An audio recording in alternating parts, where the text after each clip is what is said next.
Operation Sindoor కొనసాగుతోంది. Pakistan air defence ను తుత్తునియలు చేస్తూ భారత బలగాలు దాడులతో విరుచుకుపడుతున్నాయి. రావల్పిండిలోని క్రికెట్ స్టేడియంపై భారత్ డ్రోన్ అటాక్ చేసింది.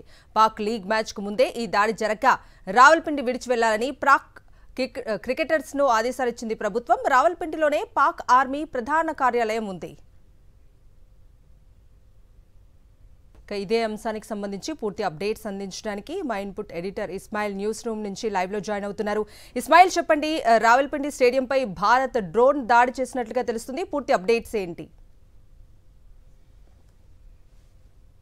హెడ్ క్వార్టర్ అది. So Pakistan army head quarter అక్కడ ఉన్నటువంటి సిచ్యువేషన్. అక్కడ నుంచే పాకిస్తాన్ మన కవ్వింపు చర్యలకు పాల్పడుతుంది. ముఖ్యంగా ఏవైతే నిన్న రాత్రి నుంచి దాదాపు 15 ప్లేసెస్లో, ముఖ్యంగా నార్థన్ ఇండియాలో ఉన్నటువంటి పంజాబ్, జమ్మూ కాశ్మీర్, అదేవిధంగా రాజస్థాన్, అదేవిధంగా గుజరాత్, ఈ ప్రాంతాల్లో ఉన్నటువంటి ఆర్మీ డిఫెన్స్ ఏరియాస్ ఏవైతే ఉన్నాయో, డిఫెన్స్ ఎస్టాబ్లిష్మెంట్స్ ఉన్నాయో, భారతదేశంలో ఉన్నటువంటి రక్షణ స్థావరాలు ఏవైతే ఉన్నాయో వాటి మీద కంటిన్యూగా పాకిస్తాన్ తన మిసైల్స్ని, డ్రోన్స్ని టార్గెట్ చేస్తూ పంపిస్తోంది.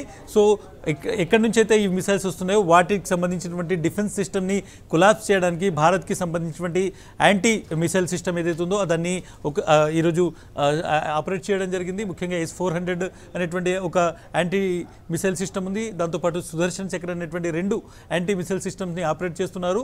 ఈ నేపథ్యంలో S-400 మిసైల్స్ మనం ఎక్కువగా వాడుతున్నట్టు తెలుస్తుంది. ఇవి పాకిస్తాన్లో ఉన్నటువంటి రావల్పిండిలో ఎక్కడి నుంచి అయితే అటాక్ జరుగుతుందో దానికి సంబంధించినటువంటి ఎక్కడ నుంచి అయితే ఈ మిసైల్స్ అదేవిధంగా డ్రోన్స్ లాంచ్ అవుతున్నాయో ఆ లాంచ్ ప్యాడ్స్ని ఈరోజు పూర్తిగా ధ్వంసం చేయడం జరిగింది. ఆ మిసైల్స్ అనేటువంటి రావల్పిండిలో ఉన్నటువంటి స్టేడియం దగ్గర కూడా భారత్ దాన్ని అటాక్ చేయడం జరిగింది. వెంటనే పాకిస్తాన్కి సంబంధించినటువంటి మొత్తం ఎవరైతే అక్కడ క్రికెటర్స్ వాళ్ళు ఉన్నారో వాళ్ళని అక్కడి నుంచి ఎవాక్యుయేట్ చేశారు. ఎట్ ద సేమ్ టైం పాకిస్తాన్కి సంబంధించినటువంటి ఆర్మీ కూడా హై అలర్ట్లో ఉంది. ఎట్ ద సేమ్ టైం 2 వైపుల నుంచి పెద్ద ఎత్తున ఏవైతే ఈ ఫైరింగ్ జరుగుతుందో, ముఖ్యంగా పాకిస్తాన్ నుంచి వస్తున్నటువంటి మిసైల్స్ని ఇండియా న్యూట్రలైజ్ చేస్తుంది. At the same time Pakistan నుంచి వచ్చేటువంటి ఏవైతే మిసైల్స్ ఉన్నాయో వాటికి సంబంధించినటువంటి లాంచ్ ప్యాడ్స్ ఉన్నాయో వాటిని కూడా ఇండియన్ డిఫెన్స్ సిస్టమ్ అనేటువంటిది టార్గెట్ చేయడం జరిగింది. సో ఒకలాంటి ఫుల్ స్కేల్ వార్ అనేటువంటిది స్టార్ట్ అయింది. ఒక విధంగా యుద్ధం ఆరంభమైంది అనేటువంటిది మనకు చాలా స్పష్టంగా ఇవి చూస్తుంటే అర్థమవుతుంది. నిన్న అర్ధరాత్రి నుంచి పాకిస్తాన్ చేస్తున్నటువంటి కవ్వింపు చర్యలు లేదంటే మిసైల్స్ అటాక్స్లకు భారత్ గట్టిగా సమాధానం చెప్తుంది. ముఖ్యంగా పాకిస్తాన్కు బుద్ధి వచ్చే విధంగా పాకిస్తాన్లోని కీలకమైనటువంటి స్థావరాల్లో ఉన్నటువంటి ఎక్కడైతే ఈ దాడులు అక్కడ నుంచి చేస్తుందో వాటిని కూడా ఇప్పుడు ఇండియన్ ఆర్మీ అనేటువంటి ఒక విధంగా టార్గెట్ చేసింది అనుకోవచ్చు. ఓవరాల్గా పాకిస్తాన్లో ఒకలాంటి తీవ్రమైనటువంటి గందరగోళ పరిస్థితుంది. పాకిస్తాన్ నుంచి తమ పౌరుల్ని వెనక్కి రావాలని అమెరికా ఆదేశించడం జరిగింది. చాలా దౌత్య కార్యాలయాలు ఏవైతున్నాయో అవి తమ దౌత్య కార్యాలయాలను ఖాళీ చేసేటువంటి సిచ్యువేషన్ పాకిస్తాన్లో ఉంది. వాళ్ళకి సంబంధించినటువంటి పౌరులకు అక్కడికి నాట్ టు ట్రావెల్ పాకిస్తాన్ అనేటువంటి అడ్వైజరీ ఇప్పటికే ఉంది. చాలామంది విదేశీ పౌరులు అక్కడి నుంచి వెనక్కి వెళ్ళిపోతున్నారు.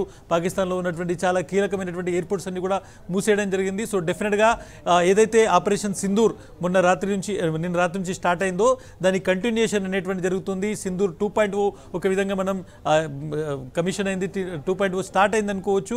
సో ఇప్పుడున్నటువంటి నేపథ్యంలో పాకిస్తాన్ మరొకసారి ఎక్కడైనా మన మీద మిసైల్స్ కావచ్చు, డ్రోన్స్ కావచ్చు చేస్తే భారత్ ఫుల్ స్కేల్ వార్ వైపు, పూర్తి స్థాయి యుద్ధం వైపు దీన్ని తీసుకెళ్లేటువంటి అవకాశం ఉంది.